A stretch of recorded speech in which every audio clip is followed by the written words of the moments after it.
पिछले साल India alliance का जब ऐलान हुआ था तब गठबंधन में 28 पार्टियां थी। जब चुनाव की तारीख का ऐलान हुआ तो इसमें गठबंधन में बढ़ोतरी की बजाय पार्टी की संख्या कम हो गई। न केवल दल कम हुए बल्कि कांग्रेस पार्टी में भगदड़ जैसी भी स्थिति है। आए दिन कोई ना कोई कांग्रेसी इस वक्त पार्टी को गुड बाय कहता हुआ नजर आता है और भगवा झंडा उठा लेता है। दूसरी तरफ एनडीए अलायंस में पार्टियों की संख्या बढ़ने के साथ साथ नेताओं का भी आना लगातार जारी है। गायिका अनुराधा पौडवाल ने हाल ही में अपने सियासी सफर की शुरुआत बीजेपी से की है। उन्होंने कहा उस मौके पर कि मैं सही जगह पर पहुंच गई हूं।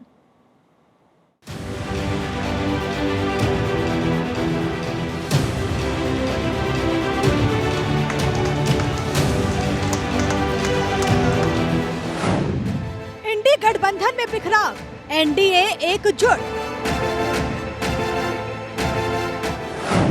चुनाव के द्वार, कांग्रेस में हाहाकार। बीजेपी में शामिल होने के लिए नेताओं की कतार।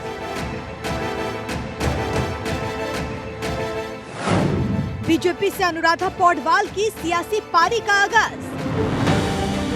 लोकसभा चुनाव की रणभेरी बज चुकी है, तारीखों का ऐलान हो चुका है और इसी के साथ देश भर में आचार संहिता भी लग गया है।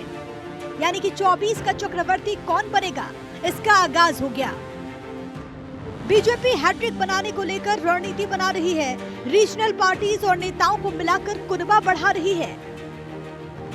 बीजेपी में लगातार नेताओं की एंट्री भी हो रही है। शायद ही कोई दिन हो जब बीजेपी में कोई न कोई नेता शामिल ना हो रहा हो। और अब बीजेपी में मशहूर सिंगर अनुराधा पौडवाल शामिल हुई।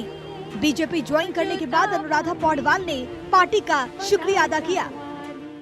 मुझे बहुत बहुत खुशी है क्योंकि हमारे जो आइडियल्स है वो एक ही होने की वजह से और भी मुझे अच्छा लग रहा है। मैम, आपने पार्टी ज्वाइन भी की और बहुत ही सुंदर एक माता रानी के गाने के साथ आपने आपकी शुरुआत।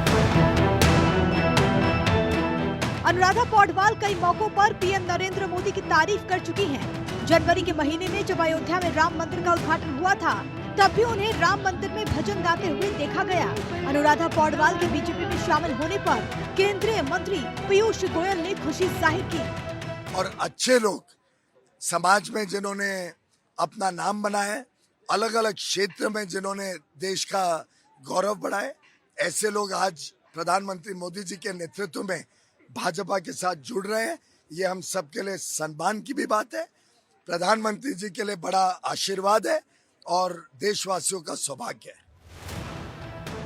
अनुराधा पौडवाल हिंदी सिनेमा की चर्चित गायिका हैं। फिल्म दुनिया के बाद अब भजन गायकी की दुनिया में उनका डंका बज रहा है। लोकप्रिय गायिका हैं अनुराधा पौडवाल।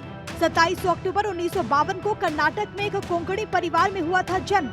1973 में उन्होंने यशोदा से मराठी सिनेमा इंडस्ट्री में किया डेब्यू। 1984 में हीरो फिल्म के लिए फिल्म फेयर पुरस्कार के लिए नॉमिनेट किया गया। 9000 से अधिक गाने और 1500 से अधिक भजन रिकॉर्ड किए। एक तरफ बीजेपी में नए नए लोग जुड़ रहे हैं तो वहीं दूसरी तरफ कांग्रेस को टाटा बाय बाय कहने का सिलसिला भी लगातार जारी है। यानी ग्रैंड ओल्ड पार्टी में भगदड़ जैसे हालात हैं। एक वक्त था जब नेता कांग्रेस का हाथ थामना चाहते थे, लेकिन आज आलम अलग है। कांग्रेस के धुरंधर से धुरंधर नेता पार्टी को छोड़ रहे हैं। राजस्थान में कांग्रेस पार्टी को बड़ा झटका देते हुए पूर्व सांसद करण सिंह यादव समेत कई नेताओं ने बीजेपी का दामन थाम लिया। पूर्व सांसद डॉक्टर करण सिंह यादव बीजेपी में हुए शामिल। ऑल इंडिया कांग्रेस कमेटी सदस्य प्रताप पूनिया, पूर्व विधायक सुरेश टांग, बजरंग सारण भादरा, बलवीर छिल्लर, पूर्व आरएएस महेश शर्मा समेत कई नेताओं ने कांग्रेस छोड़ा। डॉक्टर करण सिंह यादव के साथ करीब 30 कांग्रेसी नेताओं ने बीजेपी ज्वाइन की। लगातार कांग्रेस से भारतीय जनता पार्टी में आने का क्रम जारी है। एक एक करके बड़े बड़े नेताओं में छोटे कार्यकर्ता, सब में दिशाहीन कांग्रेस, नेतृत्वहीन कांग्रेस, नीतिविहीन कांग्रेस, उसको छोड़ करके नरेंद्र मोदी के नेतृत्व में भारतीय जनता पार्टी का परिवार में जोड़ने का तय किया। कुछ दिन पहले मध्य प्रदेश के दिग्गज और गांधी परिवार के नजदीकी ने कांग्रेस को बाय बाय कह दिया। यही नहीं, गुजरात कांग्रेस के अध्यक्ष भी पार्टी को झटका दे चुके हैं। मध्य प्रदेश पूर्व केंद्रीय मंत्री सुरेश पचौरी, पूर्व कांग्रेस सांसद गजेंद्र सिंह राजू खेड़ी, कांग्रेस के पूर्व विधायक संजय शुक्ला, ये सभी मध्य प्रदेश से आते हैं।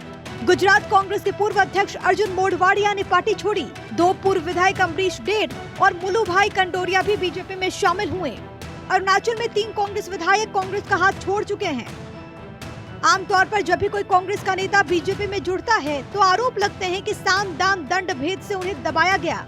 लेकिन जब अर्जुन मोढवाडिया जैसे नेता बीजेपी में शामिल होते हैं जिन्हें कांग्रेस ने सब कुछ दिया हो, तब सवाल ये उठता है कि ऐसी कौन सी वजह है कि नेताओं का कांग्रेस से मोहभंग होता है। Bureau report, Bharat 24।